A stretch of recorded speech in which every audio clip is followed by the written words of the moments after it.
केंद्रीय मंत्री चिराग पासवान का बड़ा बयान आया है। देखिए, मुख्यमंत्री नीतीश कुमार से मिलने के बाद चिराग पासवान ने उस पर भी आज बात किया।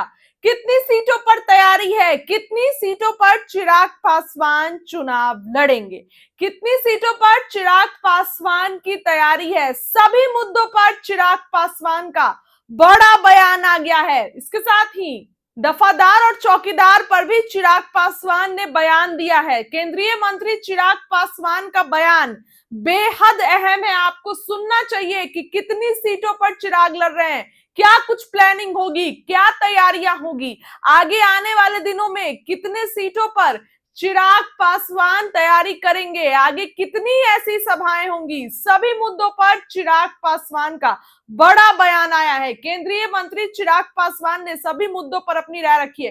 क्या कुछ कह रहे हैं चिराग पासवान, बातों को सुनिए। ने कहा है कि इस बार महाराष्ट्र में मैच फिक्सिंग हुई थी चुनाव में, बिहार में भी मैच फिक्सिंग हुई। मेरे पढ़ा है। क्या कहेंगे इनके बयान? पहली बात तो राहुल जी का ये बयान अपने में दर्शाता है कि उन्होंने बिहार विधानसभा चुनाव में अपनी हार स्वीकार कर ली। जिस तरीके से महाराष्ट्र में ये लोग बुरी तरीके से चुनाव हारे हैं, दिक्कत कांग्रेस और उनके नेताओं में यही है कि जब जरूरत आत्ममंथन करने की है तो उस वक्त ये लोग बहाने ढूंढते हैं चुनाव हारने के। लंबे समय तक बहाना चला था ईवीएम ईवीएम ईवीएम, अब वो बहाना कहीं ना कहीं ठंडा हो गया, तो अब ये फिक्सिंग वाला एक नया बहाना इन्होंने निकाल लिया। और जो लोग चुनाव आयोग पे उंगली उठाते हैं, सवाल करते हैं और जिनका समर्थन यहाँ के क्षेत्रीय दल करते हैं, क्या वो व्यवस्था सही थी जब एक कलम से चुनाव आयोग की नियुक्ति हो जाती थी? कांग्रेस के जमाने में कैसे चुने जाते थे? एक हस्ताक्षर से चुने जाते थे ना।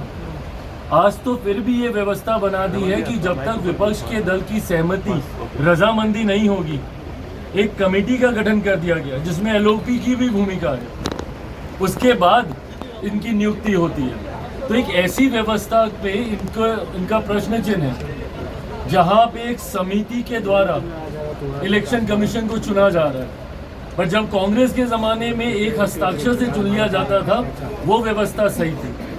हकीकत है कि अगर इनको किसी एक व्यवस्था में नुक्स निकालने हैं, किसी एक संस्था में नुक्स निकालने हैं, तो वो कॉन्स्टिट्यूशन बॉडीज नहीं है, वो इनकी अपनी पार्टी है, कांग्रेस की पार्टी।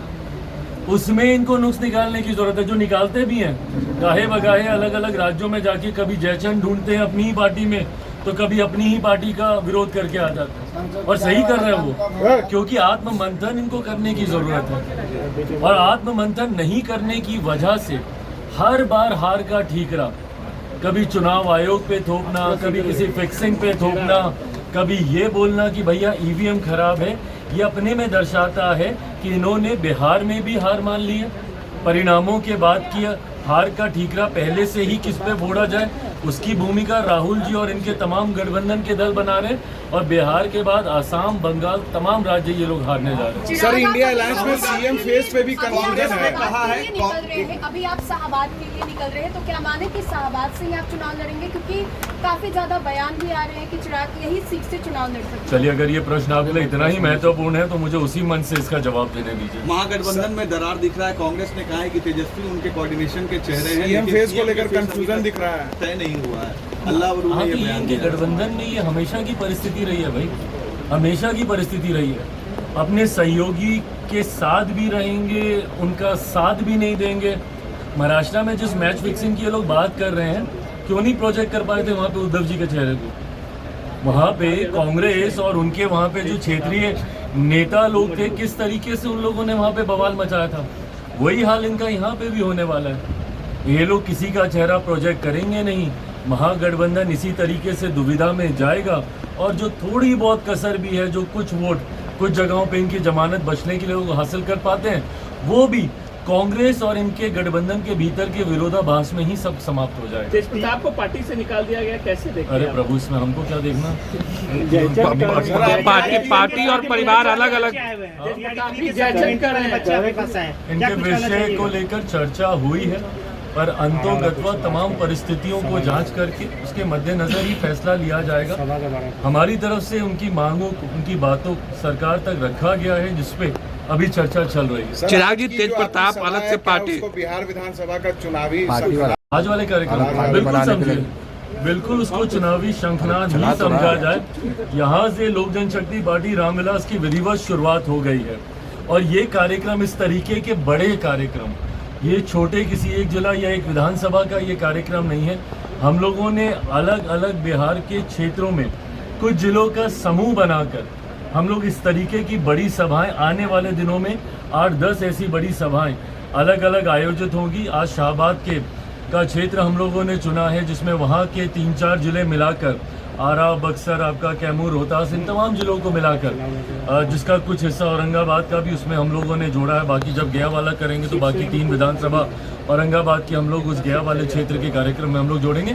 तो ये कुछ जिलों का समूह बनाया गया है। इसमें 33 विधानसभाओं को आज वाले कार्यक्रम में हम लोगों ने जोड़ा है और यहाँ से विधिवत तरीके से लोक जनशक्ति पार्टी रामविलास एक विधिवत शुरुआत आगामी बिहार विधानसभा चुनाव की कर रही है। मन से आज मैं कई बातों को विधानसभा चुनाव के मद्देनज़र मैं रखूंगा भी, जिसमें मेरी पार्टी की नीति बिहार फर्स्ट, बिहारी फर्स्ट और गठबंधन को कैसे और मजबूत करते हुए हम लोग एक ऐतिहासिक जीत की ओर अग्रसर हो।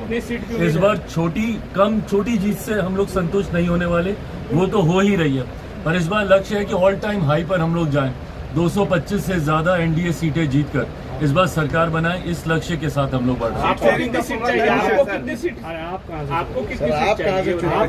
ये मैं बता दूंगा कि मुझे कितनी सीट चाहिए इस बार, इसीलिए और मैं ये गठबंधन के भीतर पहले बताऊंगा।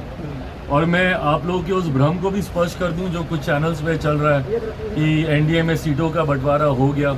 आप लोग अपने संतोष के लिए जरूर चला सकते हैं, पर वो आंकड़े गलत हैं और अभी ऐसी कोई चर्चा 30 सीट से हुई ही नहीं है, ऐसी कोई चर्चा हुई ही नहीं है। ये तमाम बातें पहले गठबंधन के भीतर होंगी जो भी होनी बाकी हैं और उसके बाद ही इसकी सार्वजनिक चर्चा की जाएगी। चिराग पासवान कहाँ से चुनाव लड़ेंगे? चिराग पासवान कहाँ से चुनाव लड़ेंगे? आप कहाँ से ये आज वाले मंच के लिए ये सवाल पूछा। आपने जिस क्षेत्र में अच्छा प्रदर्शन लोकसभा में नहीं किया था उसी रीजन को आपने आज चुना है, शाहबाद, और क्यों चुना है आपने इस रीजन को? चुनौतियों का सामना करने में मुझे मजा आता है और मैं चाहता हूँ कि अपने गठबंधन को वहाँ पे मजबूती दी जाए जहाँ पे संभवतः लोग सोचते हैं कि ये गठबंधन कमजोर है। ऐसे में शाहबाद के इलाके में जहाँ पे लोकसभा विधानसभा में हम लोग का प्रदर्शन इस बार की लोकसभा में हम लोग का अच्छा नहीं रहा है, तो ऐसे में वहीं से हम लोग इसकी शुरुआत हम लोग कर रहे हैं और मैं मानता हूं कि आज के इस कार्यक्रम से पूरे एनडीए गठबंधन को मजबूती मिलेगी। हो गया चौकीदार और दफादार का एक ऐसा विषय है जिसको मेरे नेता आदरणीय रामविलास पासवान जी ने हर मंच से उठाने का काम किया। 2014 में मुख्यमंत्री नीतीश कुमार जी के साथ मिलकर हम लोगों ने 15 में हम लोगों ने वापस एक ऐसी व्यवस्था हम लोगों ने बनाई, जब हम लोग एनडीए का हिस्सा हम लोग बने, जिसमें कि इस बात को सुनिश्चित किया गया कि ये व्यवसाय जिससे लंबे समय से खास तौर पे पासवान समुदाय के लोग इसके साथ जुड़े रहे हैं, पीढ़ी दर पीढ़ी जुड़े रहे हैं, ये व्यवस्था इसी तरीके से सुचारू रूप से कायम रहे।